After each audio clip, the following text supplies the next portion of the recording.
Velkommen til Trollsporet Nature Reserve. You're probably here for tales, trolls or fjords, and we have all three. All stories start with a Sami who lived here long before the reserve did. I hope you'll take the time to hear them.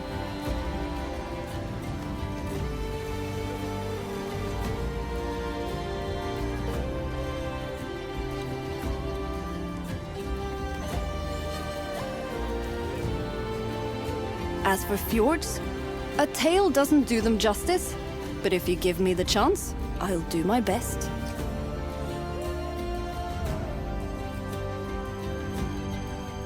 There's monsters, such as the trolls who I tricked to lend us their name.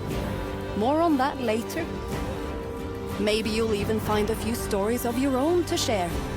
Until then, tread our trail with respect, and it will treat you well.